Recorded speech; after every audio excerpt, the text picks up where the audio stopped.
Victoria's in the hospital, Zack and Abby consummate their relationship, and Scott's in way over his head. Join us tonight as we discuss this week's Restless Wrap. You're tuning into the destination for TV superfan discussion, AFTERBUZZ TV. And now, let the buzz begin. Hey everybody, we have one crazy week to talk about here, and I know I say that every week, but this week was especially crazy, so crazy that we're going to take it up until episode 3, and then we're going to discuss everything that happened after episode 3.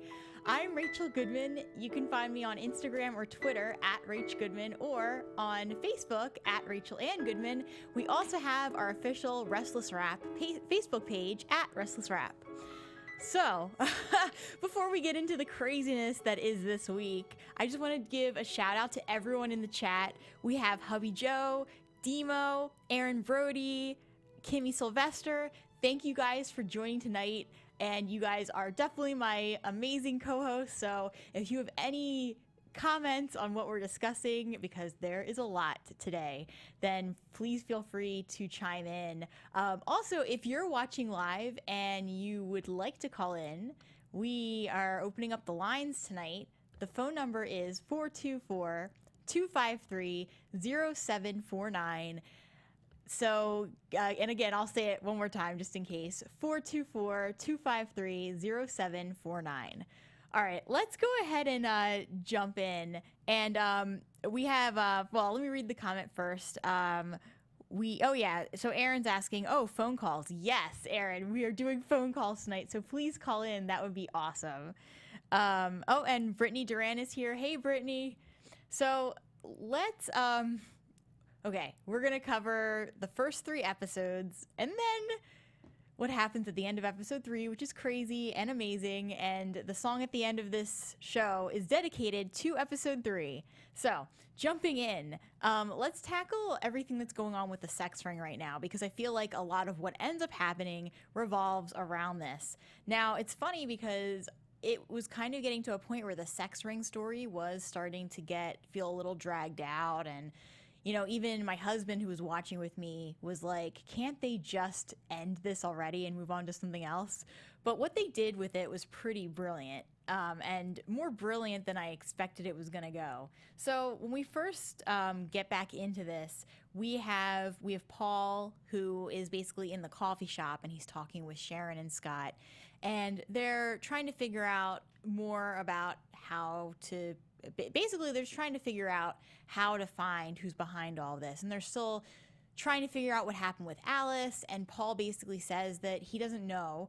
It's just that from the security footage, he just sees that she looked really, really scared. And that's it. So it sounds to me like they didn't even see her with anyone else. Because originally, I was expecting that Alice was taken and kidnapped from the hospital. But I guess it sounds like she just ran away on her own. Probably because she was so scared that Zack or Leon would find her and take care of her, since they didn't finish the job. So the big thing that Scott and Sharon start to figure out, well, really Scott, because he's looking on the internet, they find the name of an LLC called County Connect. And that's how they're going to try to find out who's actually involved with the sex ring, who controls the LLC, and who's been basically renting or buying these homes to basically have the operations working out of. So then as this is all happening, we kind of see Zack and Abby, and they go out on another date. And basically what Zack does to Abby is it sounds to me like she was about to confess her love to Zack after everything that was happening. She was able to confide in him, and she was opening up, and she was saying some really sweet things to him, or trying to, when Zack takes a phone call, which basically is telling him that, he sees Natalia, basically, and he's not supposed to see Natalia because apparently he's trying to move the operation out of Genoa City. But she's there, and so he's basically too distracted to be with Abby. And right in the middle of this confession she's going to make to him, he pretty much just walks out and leaves her. And Abby says, hey, figure out your priorities, buddy, because I'm not dealing with this. So I really appreciated how Abby was handling that and the fact that she wasn't going to let Zack do this to her. So that's worth mentioning because of what we end up discovering with all of this. But meanwhile, we have Zack, who ends up bumping into Scott at the coffee shop, which to me seemed a little convenient. And it also seemed like Scott was being very, like, a little bit too open with Zack about what he was doing. Not so much that he was researching the sex ring and trying to get to the bottom of it, but Scott just seemed to be opening up to Zack more so than he should have. And Scott seemed to trust Zack way too quickly for being just some random guy who hasn't been in Genoa City that long. At least from the way I understand it, Zack is not from around there. So I don't understand how Scott would just open up like that and not be more cautious. But in any case, he agrees to get a drink with Zack. They end up going to the bar, and Natalia shows up again, even though it sounded like basically Zack had warned her. I know Leon's like, so apparently Leon is calling the shots now, which I also was trying to understand because I thought that Zack was the one who was in charge of the whole sex ring. And we have a caller on the line. Thanks for calling into Restless Wrap. This is Rachel. Who's on the line? Hey, Rachel. It's Brittany. Hey, Brittany. How are you doing? Good. So I was just talking about everything happening with Scott and Zack and how basically Scott sees Natalia at the bar and goes running after her. What do you think of everything that happened with Scott and Zack? Do you think that Scott should have been that trusting? I feel like no, because I kind of feel like what he was doing was here to do, like he was trying to figure like out who was behind it and all this. So I feel like he kind of could have been a little more cautious, but with Zack, he probably didn't put it together. He didn't really know. Yeah, I agree. I don't think he knew that Zack was behind all the sex ring stuff. It would be really hard because Zack comes off as a generally nice person. So I could see him not having any idea that Zack was in charge of this or part of the sex ring. But to me, it still felt like Scott was, offering up a little too much information. And yeah, I was just a little, I thought Scott should have been a little more cautious. But it's interesting what happened. What do you think is going to happen now that, this is kind of jumping ahead a little. So we know that Scott basically, Zack ends up drugging Scott and he wakes up and he is next to Natalia, who is now dead. How do you think everything's gonna go for Scott now? Do you think that they're gonna think he did it? I think it already is kind of like that. So I feel like if they really were gonna get him for it, like they would really they would have to like find some kind of evidence because Zack probably is behind it. Yeah. So if he were to get like the blame for it, or they would figure out what really happened. Yeah, I agree with you. And I think that the other thing is, where was the murder weapon? They didn't show that at all. Exactly, it doesn't make sense. Yeah, it's like, what happened? It's like, it isn't, like, 2 and 2 are not put together yet. It's like, but that's what happens with a murder. Like, there has to be, like, figure out what investigation or what really happened. Yeah, exactly. And Zack might have just kind of hurt himself because he basically just left too many obvious clues. But we'll have to see what happens with that. It sounds like a lot of people already know that Scott's innocent, but this could end up being a major situation, a major trial that he has to deal with. Oh, yeah. And I just feel bad for Abby when she finds this all out. Like, yeah. How do you think Abby's going to react to this? I think it'll be more like of a shock, and like she won't know like what to do because like she's really like this time she's really got to like know him and kind of a little bit, and like him lying to her didn't make it any better. Yeah. And I think with Abby too, it it's kind of past the point of not caring about Zack, because she's basically let him do these things to her so many times where he just isn't committed or is not making her a priority. And now that she slept with him, it's like she's basically telling him, yeah, you can do whatever you want. Like, it's okay. Yeah, exactly. So I don't know how she's going to handle this after everything.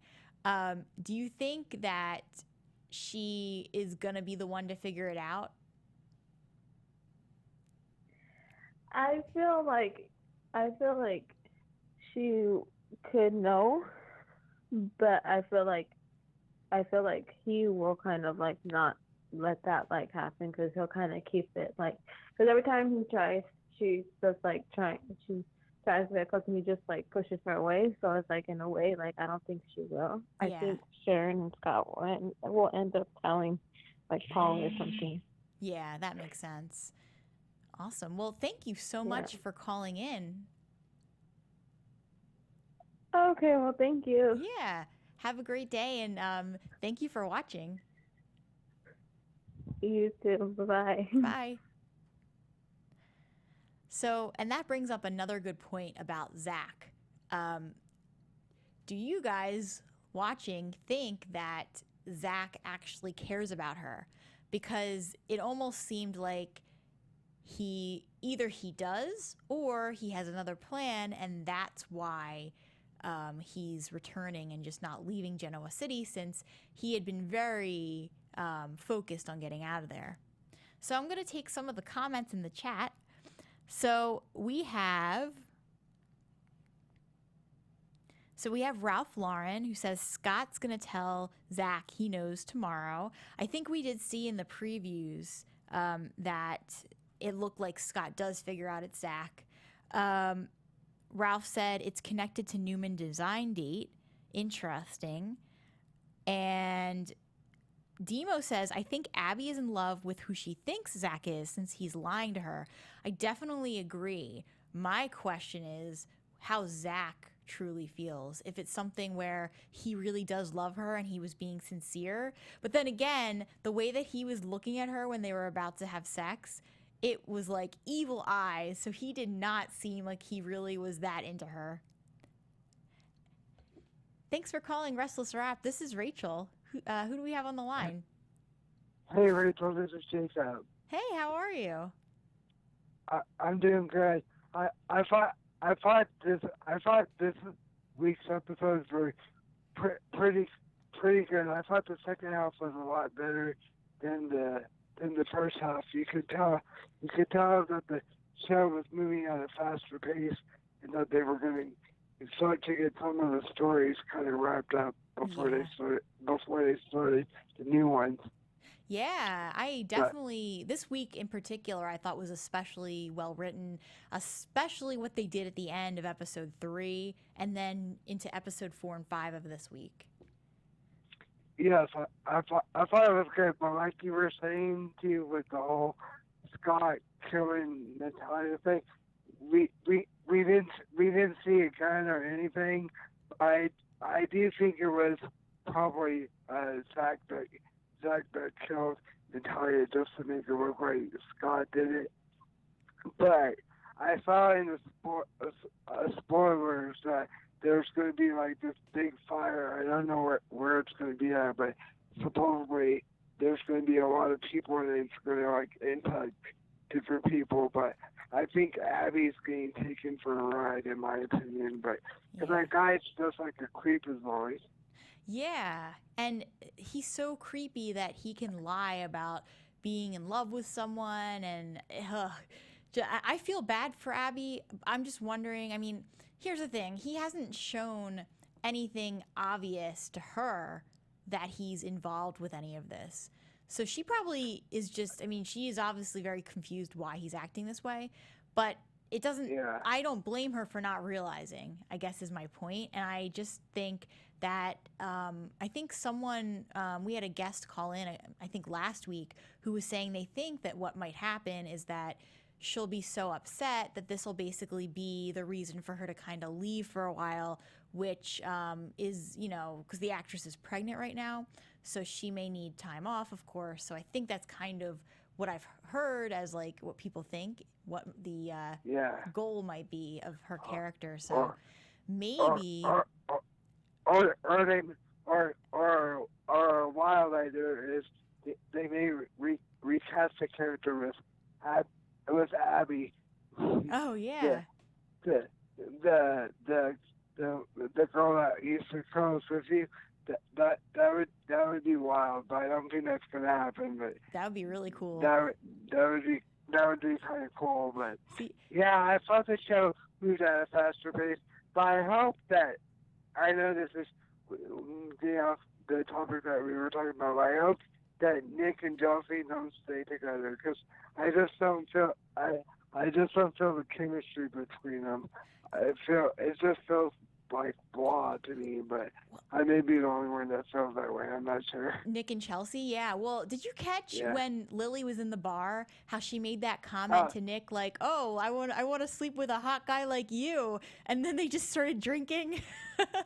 Yeah, I thought it was funny, but I thought it was also I thought it was random because it came out like nowhere. Yeah, I could see it. I could see it. They have already like started drinking and had been drinking, and she said that. But the fact that she wasn't drinking at all was kind of made it kind of random. I was like, okay, but I thought it was funny though. It was really funny. I don't think it's the kids like better storylines because their little storyline has this. The other writer did good trying to get it back on track from where it was because I know you didn't watch it beforehand, but like the previous writer got it on track with the families and stuff, but it just felt like it was dragging on, and I hope this writer does better. But he used to do like English jokes, so some of the stuff he does, I think some of the viewers are gonna have issues with, but they'll just have to deal with it. But I think it's gonna be good. Awesome. Well, thank you so much for calling in. This is really cool to talk about this, and it was great to laugh about Lily. And I know it's crazy, but you continue doing a good job, and I'll talk to you next week. Great. Thank you so much. Talk to you next week. Bye-bye. Bye. So we have a couple more comments in the chat, and then we'll probably just move on and keep talking about the rest. Aaron says, yeah, I heard a fire happens at the underground. Interesting. So we'll have to see. And then Ralph Lauren says, Nick or Victor sets the fire or a third party. Interesting. Simone Francois says, Abby has so much going on right now. I do not blame her for not realizing he's a creep. I agree with you completely. I understand why she might be hesitant because he's been giving her mixed signals about being committed to her, but he hasn't shown that he's part of some crazy, creepy sex ring operation. So I don't blame her either. Taylor Jones says, Underground gets set on fire, round 500. Aaron says, oh my God, I'm so tired of the Underground being set on fire. That's funny. Ralph Lauren says, when Adam comes back, Nick's going to be left in the cold. He will lose Christian and Chelsea. Taylor Jones says, has someone set themselves on fire? Has someone set the mansions on fire? Anything different, please. Aaron says, yeah, I heard Adam is coming back in a couple months. Demo agrees, yes, Nick and Chelsea are blah. Yeah. So I personally would rather see Lily and Nick, especially after that random funny comment. I know it was very random, but it made me think, well, if the writers put that in there, are they trying to hint at something? And yeah, they weren't really that drunk. At least Lily didn't seem that drunk. Nick certainly didn't seem that drunk. So I was expecting, like, from the previews from another episode earlier on in the week when we kind of saw that Lily was going to say this to Nick, I thought she was going to be a little more drunk or something, but no, she didn't seem like that at all. Okay, so moving along, we talked about the sex ring. We're going to come back to that once we hit everything with episode 3. But for right now, let's go back and talk about Dina and Graham and lead up to everything happening with that. So, okay, Jack and Abby, they're having a conversation about everything with Graham toward the beginning of the week.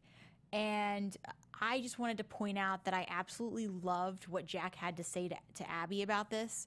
Everything happening with, her real father, her real grandfather, I should say, and everything that Dina blurted out at the party. Jack still said through and through, Abby, you are an Abbott. Blood out of the equation. Can I just say that I know Jack has done things that haven't always been, the greatest, but he is by far one of my favorite characters.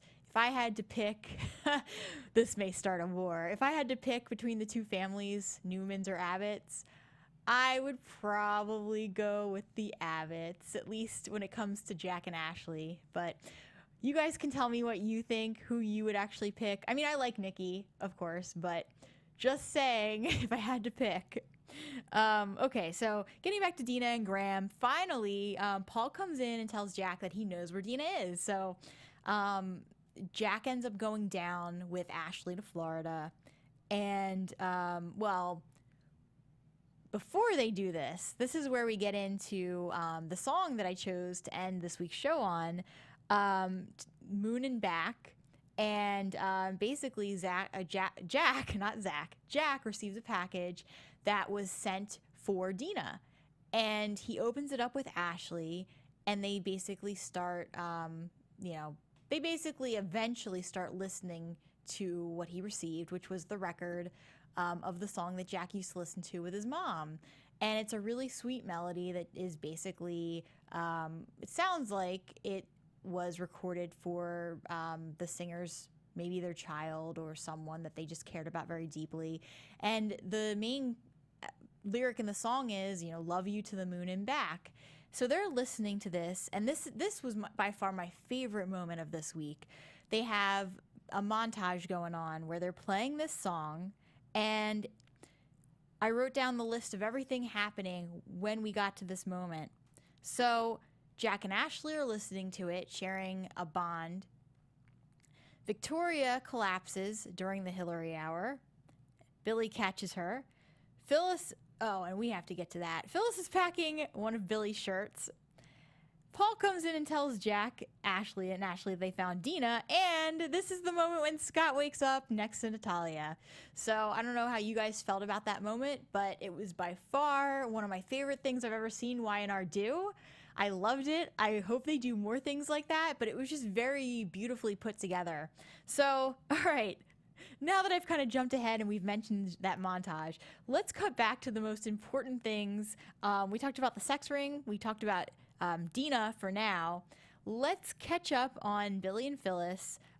Basically, everything happening with them right now, or up until this point, is that they had gone on this date that started not last week, but the week before, on I think Friday's episode. Monday's episode, we kind of pick back up with them on this date, and as we go through the week, they have this date, but Victoria shows up at the bar and sort of distracts Billy for a little bit. Phyllis ends up, you can see that she's a little agitated, and she tells Jack to go ahead with his plans. So what we figure out is that they're going to launch the men's line, which obviously Billy and Victoria didn't know because of what they thought Jabot was doing, which was completely not what they were doing. So anyway, Billy and Phyllis go back to their apartment, and this is where things get a little crazy. So first of all, Phyllis is texting Jack about how they're going to do this. Lauren is basically saying, hey, are you sure you want to go ahead and do this? Like, I'm just making sure everything is okay here. And basically, Billy takes this opportunity to so he's not only betrayed her trust by going on her computer, but when Phyllis walks away, he decides he's going to look at her phone too, which I thought was even stranger than the computer because, I don't know, what did he think he was going to find? I mean, obviously he found something very important, but I guess he had suspicions of her that went beyond looking into Jabot, which is interesting to me because I didn't think that he suspected Phyllis of anything. I thought he just was going on her computer to get information on Jabot in general. So they end up getting into this huge fight because Phyllis catches him on her phone, and they spend a good chunk of time having this argument. I thought Phyllis and Billy both made some pretty good points. So, first of all, Phyllis basically says, "Well, we both know you're not telling me everything. Why should I tell you everything when you help yourself to my phone and my computer?"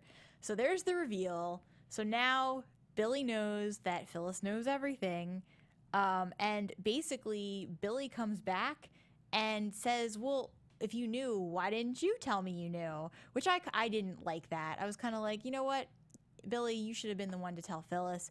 I'm not even the biggest fan of Phyllis as a character. I just personally, I don't know, she just kind of rubs me the wrong way. But I still thought in that moment that Billy was just kind of pulling for straws, and it didn't really make sense what he was trying to say back.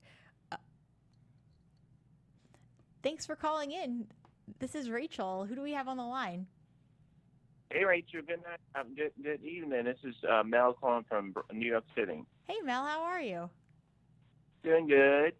So I was just talking about everything happening with Billy and Phyllis and how crazy it was, number one, that they got into this fight. But then when Billy jumps back on her balcony, what did you think of that whole scene? That was crazy. I thought that was a little cheesy. Yeah. Yeah, and I kind of thought, oh, sorry. No. I thought it was cheesy. him, the next day, his company is almost on the brink of ruin, and he's deciding in the early morning to act like Spider-Man. I thought, oh wow. Yeah. And then the whole thing with the key. First of all, why would you keep a spare key on your balcony? Well, it's a soap opera. That's what they I guess they just find convenient ways to, to do what they want. I think that I was disappointed that they made that choice this week. I'm so happy I called in this moment where you talked about this part of Young The Restless because, I was disappointed that Phyllis, in a way, she was weak. I would say, the Phyllis of yesteryear, or even the way that she came in from her coma, and the betrayal of the actress playing her now, she wouldn't have been revealed that fast, and Billy and Victoria would have got their comeuppance. I like I said last week and the week before, whenever I had a chance to call, I think that Billy and Victoria wanted it from day one, this to be their company, and unfortunately, the relationship that Billy has with Phyllis has suffered. Their working relationship with Kane definitely suffered to a point where he did very desperate acts that was not right, and of course him and his family. But at the bottom line, Billy and Victoria just see only them, and they will, like you were saying, they will justify whatever they do, whoever they fight, whoever they treat badly, as long as it doesn't affect the two of them. So I really wanted to see, all that stuff that they've been doing to people in the town sort of come back to really bite them in the butt, because I think that now that Victoria, the way they write her, she's very smart. So I think that now that she knows that she's been poisoned by the fumes from the toxic makeup or whatever it was, that she will stay away from that. She'll go back to herself, and they'll figure out a way to get out of that. And I'm like, okay, well, what was the whole month? All these months of building up of Jack about to take him down, it will not work. You know what I hope? I really hope that they flip the script, and I hope that Jack sees that that Phyllis yet again, just totally dropped the ball, and he do a 180 and go right to Victoria and say, you know what? I know you're in trouble, and we've been having the war right behind Phyllis' back now.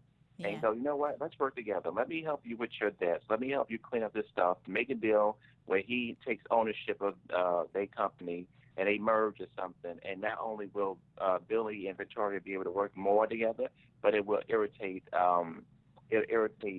Phyllis. Ultimately, it'll sort of mess up their relationship with Jack. Ultimately. So if he was smart, he'd go, you know what? I tried to do it with Phyllis. Guess what? I'm going to write to Victoria.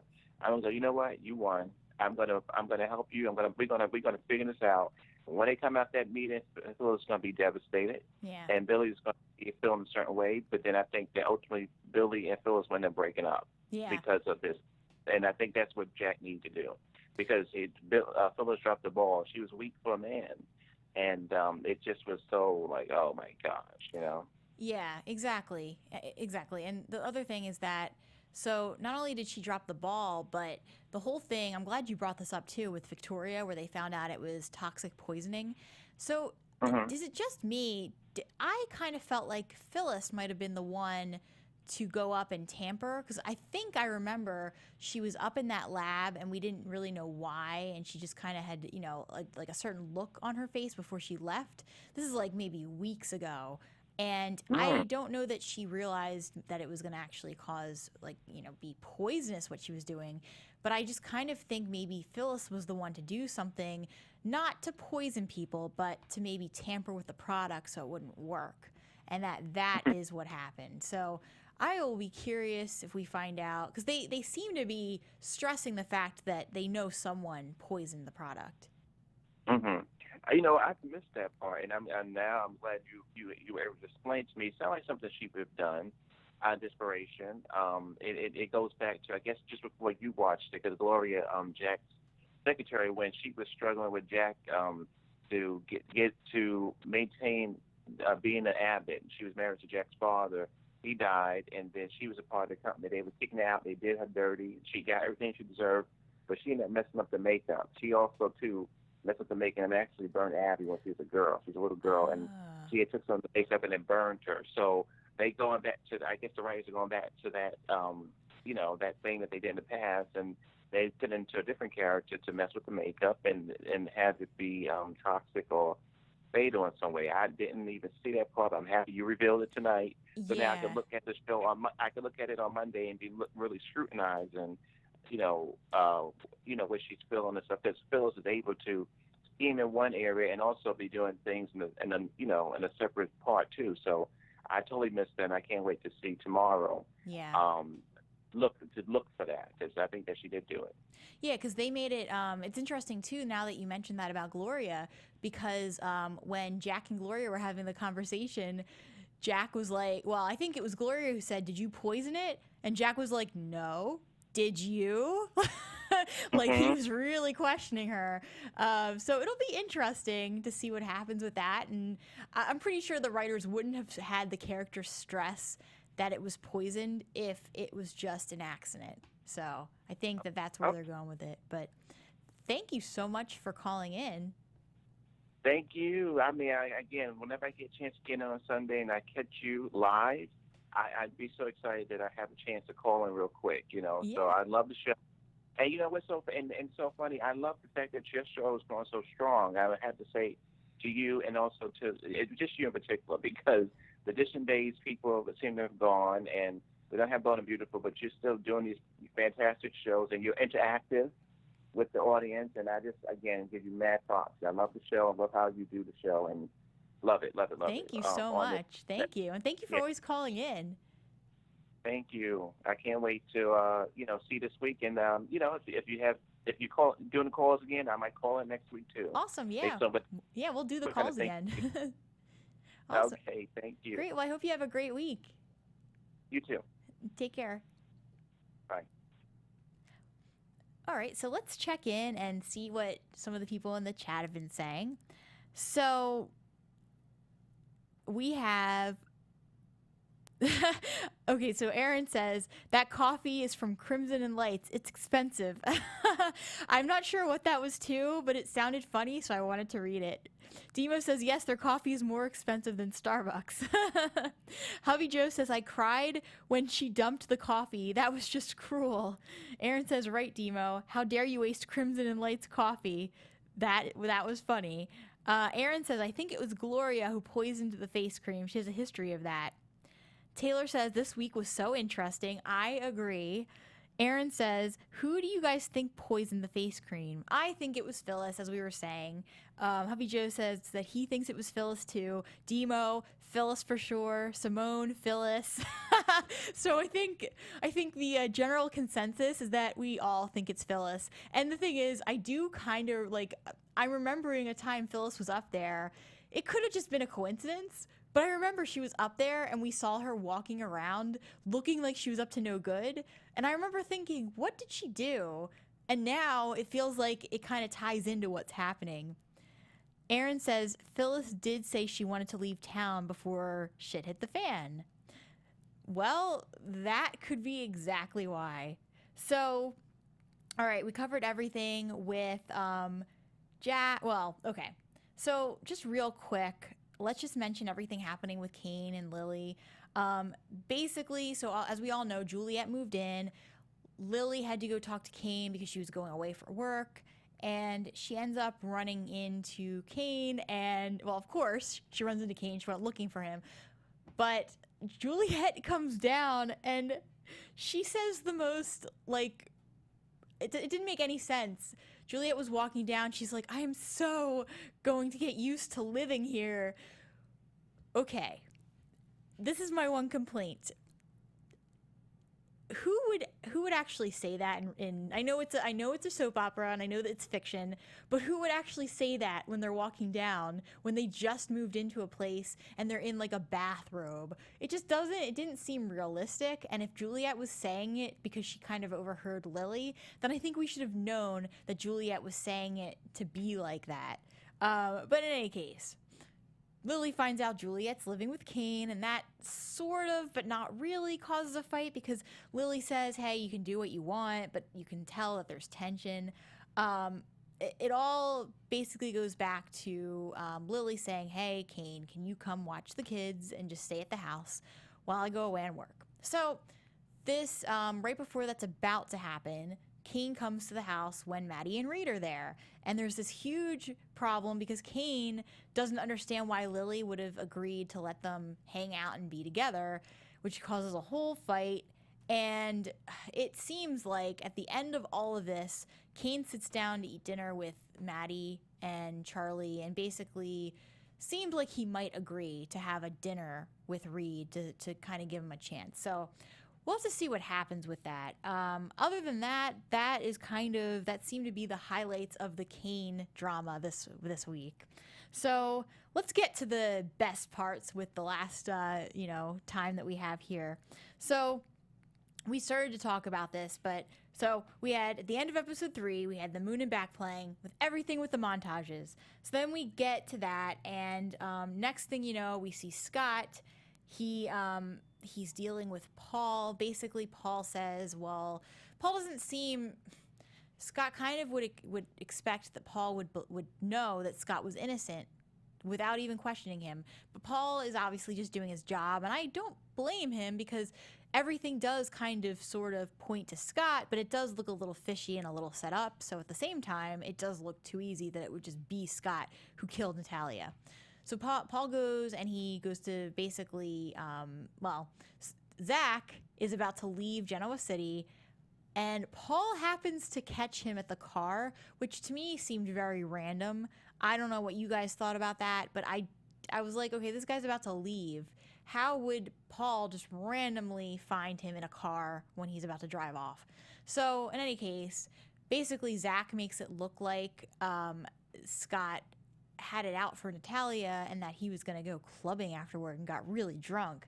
So Zack paints this whole, untruthful picture of Scott, which makes him look even more guilty. Then basically, Scott ends up, like, after all is said and done, he ends up getting out of the holding cell. I'm assuming there's going to be a trial later on to kind of fight this and figure out who did this. But it's kind of interesting that they would just kind of go off of Zack's word and not really look into this a little bit more. It just doesn't make sense that they would just so easily think it was Scott. Of course, Sharon doesn't, and a couple people are like, no, there's no way Scott did this, but it seemed like he got out of jail too easily. I think that was my problem. I loved how they did the setup with episode 3 into 4 and everything that was happening, but then when they got to Scott just getting out, it seemed too easy. So I'm going to go back and check out some of the comments. So Simone says, I think it was Phyllis because she wanted to sabotage Brass and Sassy, but she never wanted Vicky to get hurt. She and Billy at Jabot and Fenmore with her. Basically, okay, we know when Phyllis gets desperate, she's bad. Yeah, it seems like to be that way. She seems to be very quick to do things that are not the smartest or the best. Demo says Juliet making herself at home. Aaron says, Kane, I swear you get more dumb every week. Yes. Demo says Kane is checked out because he feels like his marriage is over. Simone, I cannot stand Juliet. She's getting too comfortable with Kane. I agree. Demo, Lily's kids, we don't need a babysitter. Yeah, I love how they were trying to argue that. But it's like, okay, here's the thing, is that they're under 18. So legally, if the parents don't want to get in major trouble, they kind of have to have a babysitter. And I don't think the kids were quite understanding that. Charlie and Maddie need babysitters. Aren't they like 16? Okay, and that's Aaron said that. Okay, Aaron, I agree with you completely. But I know what like child services would say, even at 16 or 17. Brittany Duran says, agree, Aaron. Kane doesn't know what he wants. Yeah, I agree with that. Demo, Zach is a scumbag. Taylor, I love the twins. They are great. Demo, a trial off of one story from Zach. Yeah, and that's the thing is that, okay, I don't work as a police officer. I'm not a detective. I wouldn't know exactly how this would work, and I'm not going to pretend that I would, but to me, it just seems like he got out too easily. If he was being arrested for murder, would they really just let a guy who's arrested for murder walk? I don't think so. I've never, in all the stories I've heard before, usually if you're arrested for something super serious, they don't just let you off and then they pull you back in later for the trial and then send you to jail, right? That's usually, to me, I don't think that's how it works. But let me know if I'm wrong. Aaron, Zach was leaving town, but then he comes back the next day. And this gets into Zach breaking up with Abby in the voicemail. This is what I didn't understand, is that he was so set on leaving. And then he decided, oh, yeah, all right, hey, I'm back. And he comes to Abby with balloons. Now, what's his real goal in all this? Because why? If you were trying to leave town and you don't really care about Abby, why come back at all? Which is the part of me that thinks that Zach's just a really confused person. And even though he's a terrible person, he also seems to believe that he loves Abby, and that's why he's still there. So I don't know. But then again, he did do that really strange evil eye thing when they were about to have sex. So I don't know. Taylor says, good job, Zach, you scumbag. Okay, so let's see. Let's talk about Jack and Ashley. So they finally got down to Dina, and Graham was being kind of, okay, they get down to Dina, and they're expecting that she's going to be like the last time that they saw her, which was she was very out of it in a wheelchair. She just looked kind of depressed. They get down there and they see her drinking with a couple other women. She seems to be kind of like, having the time of her life. And she looks super energetic. And they're like, what? And then it kind of seems to me that now Ashley might be thinking that Dina just kind of left them because that's what Dina does. But I don't know because so they see her acting like this. Then they see her with Graham later on. When they finally, Graham finds them and he makes some comment like, it was only a matter of time before you would figure out where we were. So my first question is, why did they not realize it was Florida? I get Paris, but I didn't understand why Florida wasn't another area where they might have looked, because they knew that Graham's mother was in Florida. Well, his aunt, as he claimed, but we all know mother. So, any case, they get down there. Graham makes this comment like, I knew you guys would find me. So then Graham seems really cocky. He's like, yeah, go over and say hi to her. So Jack and Ashley do. And of course, Dina starts saying some terrible things to Jack, like, I despise you. Why are you here? Which would have been sad anyway, but to me it's especially sad because they've been playing this song that is so sweet and endearing about, and how they relate to it and connect to it, and remember when they listen to it, it reminds them of their mother. So they've been listening to this endearing song, and they've been trying to help her and get her back into their lives, and that's the first thing she's gonna say to them, is that she despises him. I don't know what you guys think. I think it might be that she's brainwashed, or maybe it is just that she's being showing her true colors. Brittany says, yes, doesn't seem like anything has happened to Dina. Aaron, right, Dina looked fine. Demo, I think Zack will be a part of how Abby will be written off. Yeah, I agree with that too. Aaron, I thought Graham flew her to Florida too to confront his mom. And that's exactly, with Dina, that's exactly what I thought was happening. I didn't think that Graham would be flying her to Florida so she could hang out and have a good, a good time, just partying or doing whatever. I thought he was going to fly her to Florida to finish his revenge. I'm very confused with what Graham is doing, because on the one hand, everything he's told her is basically, no, I really care about you. But everything we've heard between him and his mom is they want to seek revenge. And did they seek revenge? Like, did their revenge plan come to an end, or is it still in the process? I'm very confused what exactly the revenge is at this point. Brittany says, it was weird, kind of glad they got her away from Graham. Aaron said, did Graham brainwash Dina? Which is very possible, or maybe the mother did it. I just want to know what is going on here, because and then also they never really, like Dina, back in the summer, she was forgetting people's names and forgetting Jack and calling out for Graham, and she was just doing things that seemed forgetful and like she might have dementia. And remember how they kept saying, oh, maybe it's depression, but I wonder if this has anything to do with how she's acting now. Brittany says, this is in response to Aaron asking if Graham brainwashed Dina. Brittany, he must have, Aaron. Only explanation for her actions and moods. So let's get to the lol moment with our last few minutes here. So it's two moments for me. Phyllis's facial expression as she slaps Billy. It was just very, very random. And then also when Billy's legs were dangling from the window of the apartment before he actually jumped down into the balcony. Those were the funniest moments, I thought. Let's go ahead and get into our predictions before we come to the end of our show. And now, your AFTERBUZZ TV predictions. I still think that Dina has dementia. Like, I really think that that's where they are going with this, or something, or maybe it is just that she was brainwashed by Graham. So that's the one thing.